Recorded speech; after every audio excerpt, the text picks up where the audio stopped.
ഇന്നത്തെ മന്ത്രിസഭാ യോഗത്തിൽ ഒരു പ്രധാനപ്പെട്ട തീരുമാനം തിരുവനന്തപുരം കാസർഗോഡ് സിൽവർ ലൈൻ പദ്ധതി റദ്ദ് ചെയ്ത് ഉത്തരവ് പുറപ്പെടുവിക്കാനുള്ള തീരുമാനമെടുത്തു. പ്രസ്തുത പദ്ധതിക്കായി ഭൂമി ഏറ്റെടുക്കുന്നതുമായി ബന്ധപ്പെട്ട് പുറപ്പെടുവിച്ചിട്ടുള്ള എല്ലാ വിജ്ഞാപനങ്ങളും റദ്ദ് ചെയ്യാൻ തീരുമാനിച്ചു. ഡീനോട്ടിഫിക്കേഷനാണ്. കാരണം ഈ പദ്ധതി നടക്കുന്നുമില്ല, പദ്ധതി ഉപേക്ഷിക്കുകയും ചെയ്തു. നിരവധി വർഷങ്ങളായി ഈ ഭൂമി വിൽക്കാനോ വാങ്ങാനോ ഇതൊന്ന് പണയപ്പെടുത്താനോ മകളുടെ വിവാഹത്തിന് ഒരു ലോൺ എടുക്കാൻ പോലും പറ്റാതെ ഈ സാധാരണക്കാരായ ആളുകൾ മുഴുവൻ വിഷമിക്കുകയാണ്. അതുകൊണ്ടാണ് ഏതായാലും പദ്ധതി ഉപേക്ഷിച്ചതുകൊണ്ട് ആ പദ്ധതി കേന്ദ്ര ഗവൺമെൻറ്റും അംഗീകാരം തന്നില്ല. ഞങ്ങളതിനെ എതിർത്ത് സിൽവർ ലൈൻ എതിർത്ത് ഞങ്ങൾ സമരം ചെയ്തതാണ്. അതിൻ്റെ അടിസ്ഥാനത്തിൽ ആ ഉത്തരവ് റദ്ദാക്കാനും ഈ ഭൂമി ഏറ്റെടുക്കൽ നോട്ടിഫിക്കേഷൻ ഡീനോട്ടിഫൈ ചെയ്യാനുമുള്ള സുപ്രധാനമായ തീരുമാനമെടുത്തിട്ടുണ്ട്. സിൽവർ ലൈൻ സമരവുമായി ബന്ധപ്പെട്ട വിവിധ കോടതികളിലും പോലീസ് സ്റ്റേഷനുകളിലും ഒക്കെ നിലനിൽക്കുന്ന കേസുകൾ അത് ആഭ്യന്തര വകുപ്പ് അത് പരിശോധിച്ച് ആ കേസുകൾ പിൻവലിക്കാൻ വേണ്ടിയിട്ടുള്ള കേസുകളുടെ സ്വഭാവം അനുസരിച്ച് അത് പിൻവലിക്കാൻ വേണ്ടിയിട്ടുള്ള ശുപാർശകൾ കോടതിയാണ് അത് അനുമതി നൽകേണ്ടത്. കോടതിയിലേക്ക് ഗവൺമെൻറ് അതിനുള്ള ശുപാർശ കോടതിക്ക് മുൻപാകെ നമ്മൾ സമർപ്പിക്കാൻ തീരുമാനിച്ചു. പിന്നെ പദ്ധതിക്ക് വേണ്ടി സ്ഥാപിച്ചിട്ടുള്ള മഞ്ഞക്കുറ്റികൾ അത് നീക്കം ചെയ്യുന്നതിന് റവന്യൂ വകുപ്പിന് നിർദ്ദേശം നൽകിയിട്ടുണ്ട്. നീക്കം ചെയ്യാം, മഞ്ഞക്കുറ്റികളെല്ലാം മാറ്റും.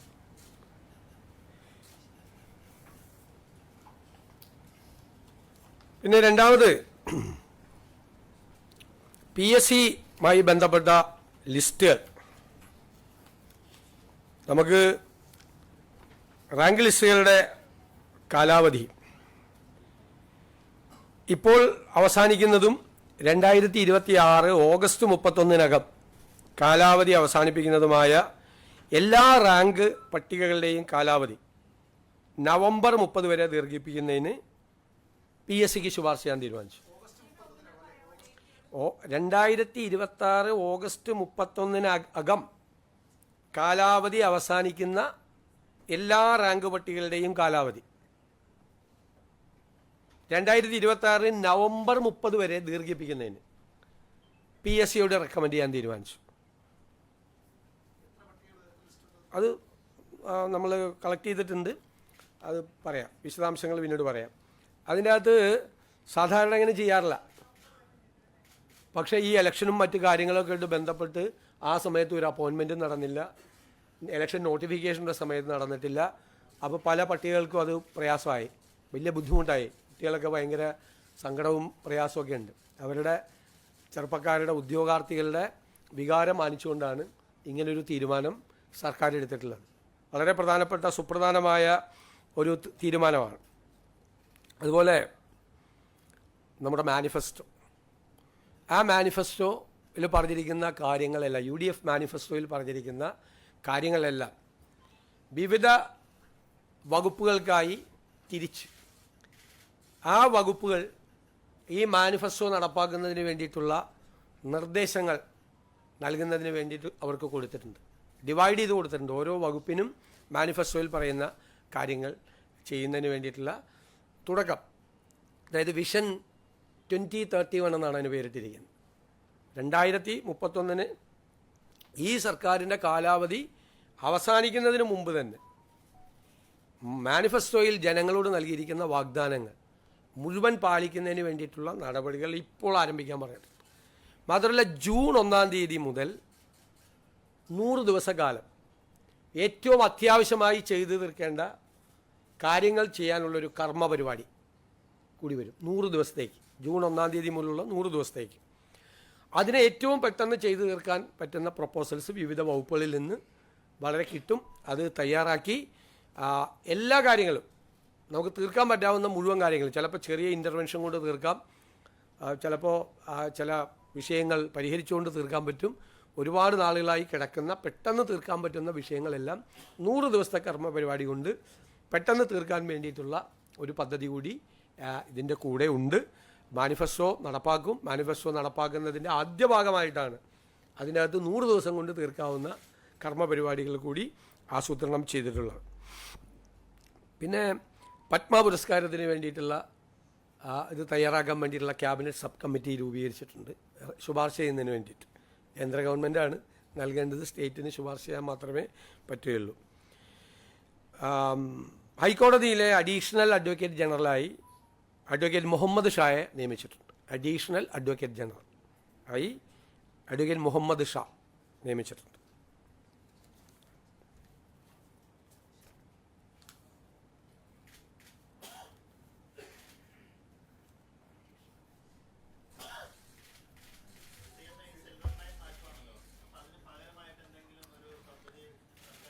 അല്ല, അതിപ്പോൾ ഞങ്ങളത് സ്റ്റഡി ചെയ്യുകയാണ്.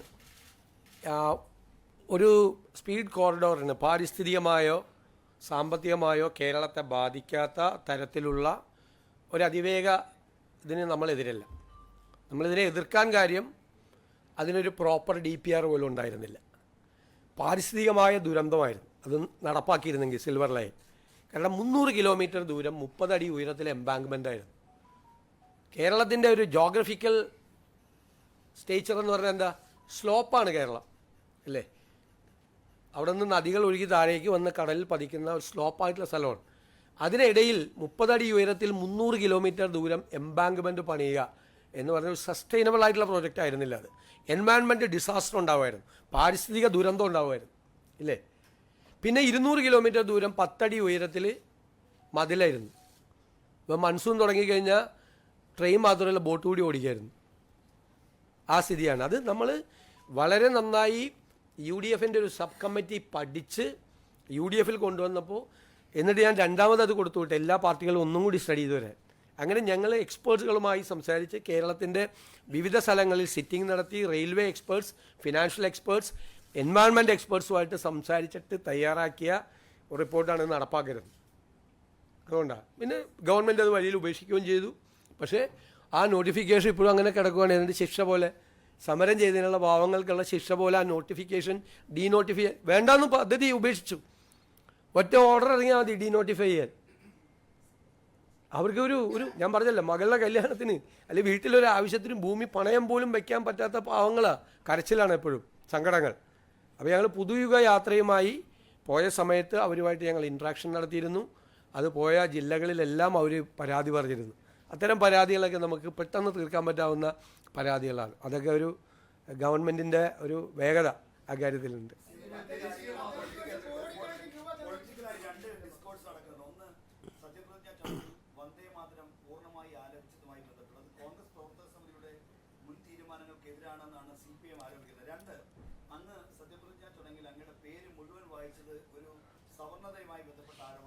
ഒരു കാര്യം, ആദ്യത്തെ കാര്യം ഞങ്ങൾക്കറിയില്ലായിരുന്നു ഇങ്ങനെ ഈ വന്ദേമാതരം മുഴുവൻ ആലപിക്കുന്നത്.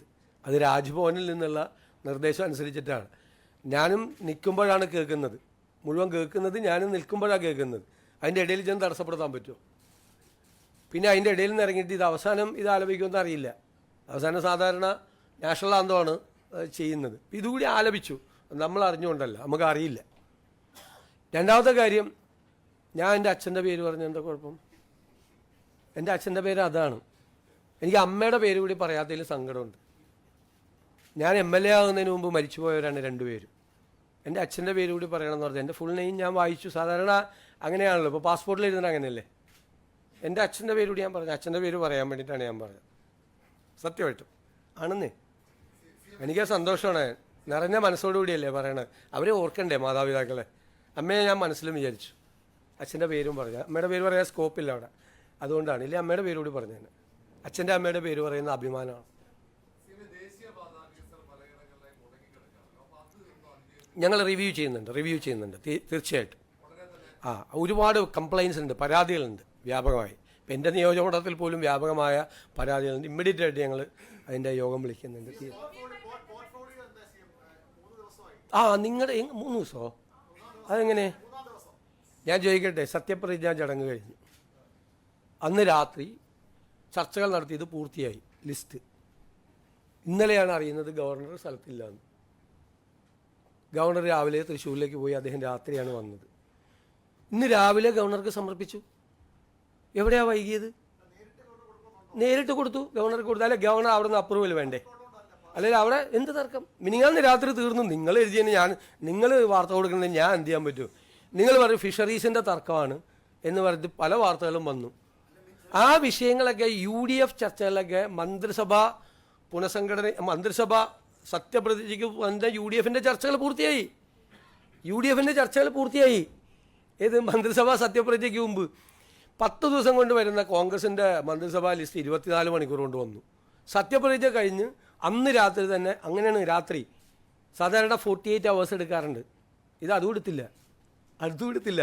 ഇന്നലെ മിനിയാന്ന് രാത്രി ഇച്ചിരി വൈകിയാണ് തീരുമാനമായത്. കാരണം ഡൽഹിയിൽ നിന്നുള്ള എല്ലാം അപ്രൂവലെല്ലാം വാങ്ങിച്ചിട്ടാണ് ചെയ്തത്. പൂർത്തിയായി. ഇന്നലെ ഗവർണർ ഇല്ലയെന്ന് നമുക്ക് അറിയില്ല. സത്യത്തിൽ ഗവർണർ ഇല്ലായിരുന്നു. അപ്പോൾ എന്ത് ചെയ്യാൻ പറ്റും? ഇന്ന് രാവിലെ കൊടുക്കാൻ പറ്റുള്ളൂ. കൊടുത്തു. അതിന് ഇന്നലെ എന്തൊക്കെയാണ് പറഞ്ഞത്? ഭയങ്കരമായിട്ടാണ്.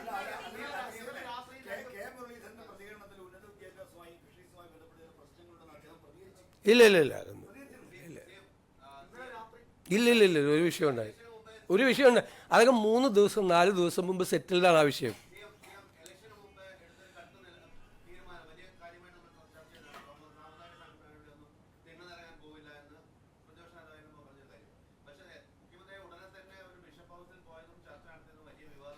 ഞാൻ പ്രതിപക്ഷ നേതാവായപ്പോൾ തിണ്ണയിറങ്ങാൻ പോകില്ല എന്നൊന്നും ഞാൻ പറഞ്ഞിട്ടില്ല. ഇന്ന് എവിടെന്നെങ്കിലും ഒരു തിന്ന് കോട്ട് ചെയ്ത് കാണിച്ചു. ഞാൻ പണ്ട് ഉപദേശിച്ചിട്ടുണ്ട് നേതാക്കളോട് തിണ്ണയിറങ്ങാൻ പോയിരുന്നു. എന്താ ഈ ബിഷപ്പ് ഹൗസിൽ പോയാൽ എന്താ കുഴപ്പം? ഞാൻ എപ്പോഴും പോകാറുണ്ടല്ലോ, എല്ലാ സ്ഥലങ്ങളിലും പോകാറുണ്ടല്ലോ. ഞാൻ ശിവഗിരിയിൽ പോകുന്നുണ്ടല്ലോ. മഠാധിപതികളെല്ലാം എന്നെ കൻ്റോൺമെൻറ്റ് ഹൗസിൽ വന്ന് സന്ദർശിച്ചിരുന്നു. ശിവഗിരി എന്നെ അനുഗ്രഹിക്കാൻ വേണ്ടിയിട്ട് അവർ വന്നിരുന്നു. എത്രയോ ആളുകളാണ് വരുന്നത്. ഇപ്പം ഞാൻ എന്താവശ്യത്തിലാണ് അവിടെ പോയത്? ഞാനിവിടുത്തെ ക്ലീമീസ് ബാവയെ കണ്ടിരുന്നു. കർദിനാളാണ് അദ്ദേഹം. ഞാൻ നെറ്റോ പിതാവുമായിട്ട് ഭയങ്കരമായ ഹൃദയബന്ധമുള്ള ഒരാളാണ്. എനിക്കിഷ്ടമുള്ളവരെയൊക്കെ ഞാൻ പോയി കാണുന്നതിന് നിങ്ങൾക്ക് എന്താ പ്രശ്നം? അതിന് അവിടെ പോയിട്ട് എനിക്ക് എന്തെങ്കിലും ആവശ്യം നേടിയെടുക്കാൻ പറ്റുക? ഇലക്ഷൻ കഴിഞ്ഞ് ഞങ്ങൾ ജയിച്ചു. പിന്നെ ഇപ്പോൾ അവിടെ പോയി തിണ്ണയിറങ്ങണമെന്തിനാ? സാധാരണ ഇലക്ഷൻ ജയിക്കാനും വേറെ കാര്യത്തിനല്ലേ തിണ്ണയിറങ്ങണമെന്ന് പറഞ്ഞാൽ. ജയിച്ചിട്ടാണ് പോയി കാണുന്നത് അവരോടൊക്കെ. അത് എല്ലാ സ്ഥലങ്ങളിലും പോകും. എല്ലാവരെയും കാണാൻ പോകും. എല്ലാവരെയും എന്നെ വഴക്ക് പറഞ്ഞവരെയൊക്കെ കാണാൻ പോകും. അതിനെന്താ പോണ്ടേ? എല്ലാവരെയും ഞാൻ ആരെയും പേരൊന്നും പറഞ്ഞില്ല. എല്ലാവരെയും ചേർത്ത് പിടിക്കുന്നേ. അതിനെന്താ? ഞാൻ ചോദിക്കട്ടെ, നമ്മളങ്ങനെ വേണ്ടേ? നിങ്ങളെന്താ പറയണത്? ഞാൻ ആളോട് മിണ്ടില്ല, ഇന്ന ആളോട് സംസാരിക്കില്ല, പണ്ട് എന്നോട് എന്നെ വഴക്ക് പറഞ്ഞിട്ടുണ്ട്, എന്നോട് മോശം പറഞ്ഞിട്ടുണ്ട്, ആളോടും. ഞാൻ ഈ പൊസിഷനിൽ നിന്ന് അങ്ങനെയൊക്കെ ചെയ്യാമോ? അങ്ങനെ ചെയ്യാൻ പാടില്ല. ഞാൻ എല്ലാത്തിനോടും ക്ഷമിക്കാൻ പറ്റണം നമുക്ക്. ഞാൻ മനസ്സിലൊരു വിഷമവും കൊണ്ടു നടന്നിട്ടില്ല. ഞാനന്ന് പറഞ്ഞത് UDFനെയും കോൺഗ്രസിനെയൊന്നും പറഞ്ഞില്ല, എന്നെയാണ് പറഞ്ഞത്. എന്നെ ഇഷ്ടമില്ലാഞ്ഞിട്ടാണ്. അത് മാറ്റണം. ആ ഇഷ്ടക്കേട് മാറ്റണം. എല്ലാവരുമായിട്ട് നല്ല ബന്ധം വേണം. അതിനെന്താ? പക്ഷെ നിലപാടിൽ ഒരു മാറ്റമില്ല. അതിശക്തമായ സെക്യുലർ നിലപാടാണ്. ഒരു നിലപാടിലും മാറ്റമില്ല. ആര് വർഗീയത പറഞ്ഞാലും അതിനെ എതിർക്കുകയും ചെയ്യും. ഉറപ്പായിട്ട് എതിർക്കും. അത് UDFൻ്റെ സ്റ്റാൻഡാണ്. UDFൻ്റെ അഡമൻ്റായിട്ടുള്ള സെക്യുലർ സ്റ്റാൻഡാണ്. ഒരു കോംപ്രമൈസും ഇല്ല ആ കാര്യത്തിൽ. പക്ഷേ എല്ലാവരും അവർക്കൊക്കെ ഒരു വിഷമം വന്നാൽ ആദ്യം നമ്മൾ ഓടിയെത്തും, അന്വേഷിക്കും.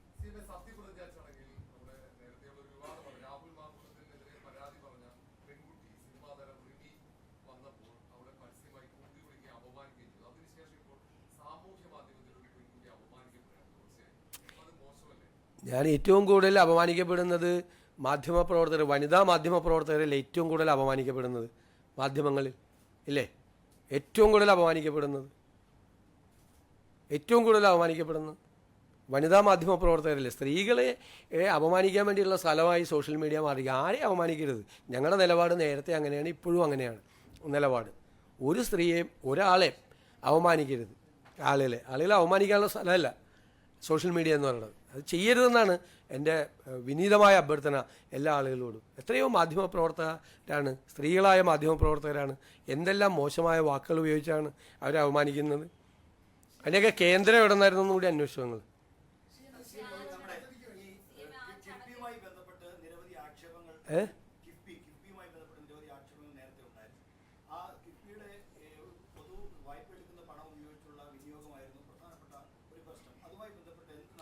എല്ലാ കാര്യങ്ങളും പരിശോധിച്ചുകൊണ്ടിരിക്കുക.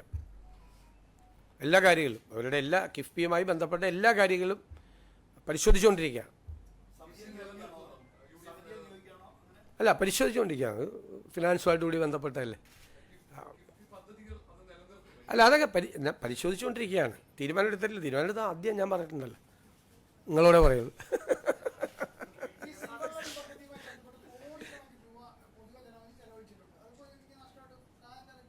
അല്ലാതെ എന്ത് ചെയ്യാൻ പറ്റും? വഴിയിൽ ഉപേക്ഷിച്ചില്ലേ, പോയില്ലേ, ആ പൈസ പോയി. അല്ല, എല്ലാം പരിശോധിച്ചുകൊണ്ടിരിക്കുകയാണ്. അവരെന്താണ് അവർ ചെയ്യുന്നത്, എന്ത് വർക്കാണ് അവർ ചെയ്യുന്നത്, എല്ലാ കാര്യങ്ങളും അവരുടെ മീറ്റിംഗൊക്കെ വിളിച്ചിട്ടുണ്ടല്ല. നമുക്ക് അത്ര സമയമല്ലേ.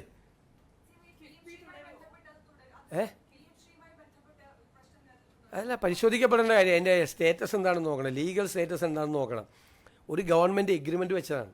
അപ്പോൾ അത് നോക്കണം. നോക്കിയിട്ട് ഞാൻ അത് റിപ്പോർട്ട് തേടിയിട്ടുണ്ട്. അതിനെ സംബന്ധിച്ച് വിദ്യാഭ്യാസ വകുപ്പിൽ നിന്ന് അതിൻ്റെ റിപ്പോർട്ട് തേടിയിട്ടുണ്ട്. ഒന്ന്, ഈ വകുപ്പുകളൊക്കെ ഇപ്പോൾ ഇന്ന് വരുമല്ലോ. ഇന്ന് വകുപ്പ് വന്നിട്ടല്ലേ ഏത് വകുപ്പ് മന്ത്രിയാണെന്ന് അറിയുള്ളൂ. എന്നിട്ടല്ലേ നമുക്ക് അത്രയും ഡീറ്റെയിൽസിലേക്ക് നമുക്ക് പോകാൻ പറ്റുള്ളൂ. അതല്ലേ ഞാൻ പറഞ്ഞത്. അത് പരിശോധിച്ചുകൊണ്ടിരിക്കുകയാണ്. ക്യാബിനറ്റ് ഡിസിഷൻ പറയാമല്ലോ.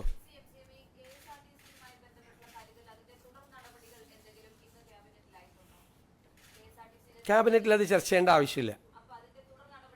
ജൂൺ 15 മുതൽ അത് നടപ്പാക്കുമെന്നാണ് പറഞ്ഞിരിക്കുന്നത്. അതിൻ്റെ വിശദാംശങ്ങൾ പ്രഖ്യാപിക്കും അതിന് മുമ്പ്, നടപ്പാക്കുന്നതിന് മുമ്പ്. ഞാൻ കഴിഞ്ഞ ഇതിൽ പറഞ്ഞതാണ്. ഇനി അത് ക്യാബിനറ്റിൽ പോകേണ്ട ആവശ്യമില്ല. അത് മറ്റേ ട്രാൻസ്പോർട്ട് വകുപ്പും ഒക്കെ ആയിട്ട് ആലോചിച്ച് ബാക്കി കാര്യങ്ങൾ ചെയ്യും. അതിൻ്റെ ഡീറ്റെയിൽസ് തയ്യാറാക്കും. Today's cabinet we have decided to denotify the Silver Line project, and all the acquisition process will be denotified. This project, Silver Line project, will be cancelled, and we will recommend to the concerned authorities to withdraw all the cases connected with this Silver Line agitation. And we have asked the Revenue Department to remove all the border signals for acquiring this land. And number 2, we have decided to extend the PSC lists, including the lists which is ending on 31st August. It will be extended to 26 November 30th. Then our manifesto. We have divided the promises in the manifesto to the various departments, and we asked to report how can we implement this promises given to the people of Kerala. And there should be a 100 days programs which starts on 1st of June to cure the immediate issues, to address the immediate issues. Within 100 days, we will solve those issues reported by the various departments. And we have constituted a cabinet subcommittee to recommend for the Padma awards to the central government. ഞാൻ വേറൊരു കാര്യം കൂടി പറയാൻ വിട്ടുപോയി. Medical negligence കൊണ്ട് മരണപ്പെട്ട കൊല്ലത്തെ വേണുവിൻ്റെ കുടുംബത്തിന് 5 ലക്ഷം രൂപ ധനസഹായം കൊടുക്കാൻ തീരുമാനിച്ചത്. അത് മെഡിക്കൽ നെഗ്ലിജൻസ് ആണെന്നുള്ള റിപ്പോർട്ടും വന്നിട്ടുണ്ട്. അതിൻ്റെ അടിസ്ഥാനത്തിൽ ആ കുടുംബത്തിന് ഒരു 5 ലക്ഷം രൂപ ധനസഹായമായി ഒരു പ്രത്യേക കേസായിട്ട് പരിഗണിച്ചിട്ടാണ്. മെഡിക്കൽ നെഗ്ലിജൻസാണ് അത് കൊടുക്കാൻ വേണ്ടി തീരുമാനിച്ചു.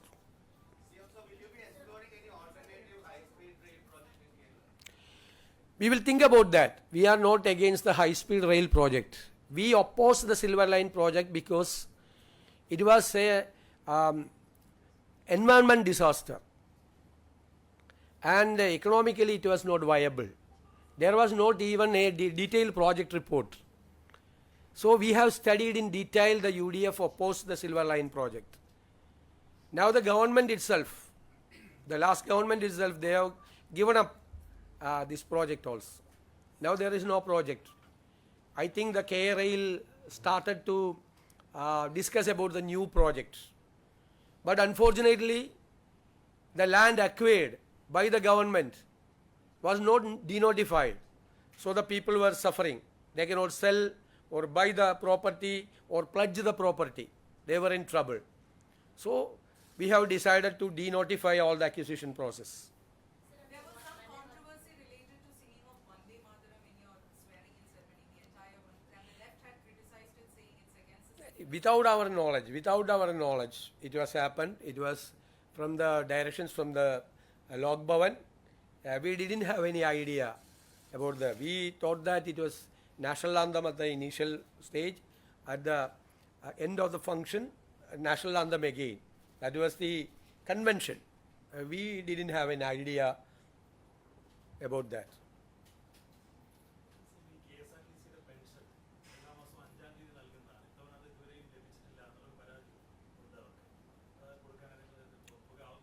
അല്ല വന്നല്ലോ ഇപ്പോൾ we look into that. നമ്മളത് പരിശോധിച്ച് വേണ്ട നടപടികൾ സ്വീകരിക്കും ഉറപ്പായിട്ടും. ഞാനിത് അവരോട് പെൻഷൻ സംഘടന അവരെന്നെ കാണാൻ വരുന്നുണ്ട്, അവരെ സംസാരിക്കും.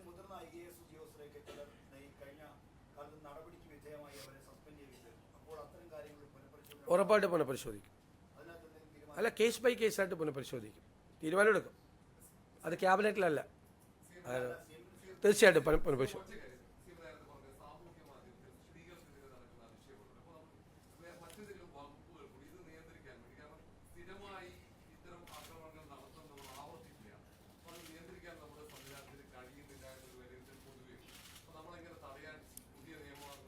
നോക്കാം, നമുക്ക് പരിശോധിക്കാം.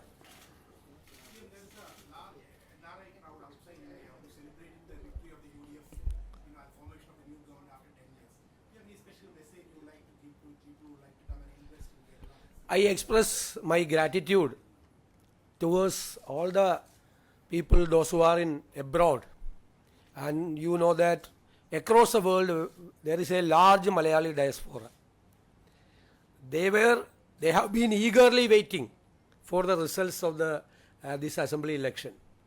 And after the election, they have been waiting for the appointment of the CM also. And I am very grateful to all the Malayali communities across the world. Any new plans for investment that you would like? Definitely, it is mentioned in our manifesto. They will be participated in our coming projects, definitely. And we will think about the utility of the remittance also. And I am very much afraid that the remittance is reducing, because the people, those who are going to the Europe, except the GCC countries, are not sending anything to Kerala. Only the people, those who are in the Gulf, are sending money. Remittance is only from Gulf. The people are now going to the European countries. And it has to be considered very seriously about the reverse remittance also. There are 4 million workers from other states are working in Kerala. 4 million. They are not spending, they are spending very little amount here. This amount is, I'm not saying the siphoning about, but it is going out. That is a reverse remittance. When remittance is coming from abroad, there is a reverse remittance. No government has studied so far. We are going to study it in detail, because it affected the economy. Because money circulation is very important in the economy. If money is not there, the liquidity crunch will be there. That will affect the circulation of the money. It will affect the economy also. So we are very seriously thinking about for the alternative thinking to stimulate the economy. There are investmentally friendly plan, the MSMEs, many projects. Yeah. Within 3 to 6 months, I am hopeful that we can declare some dream projects. Thank you.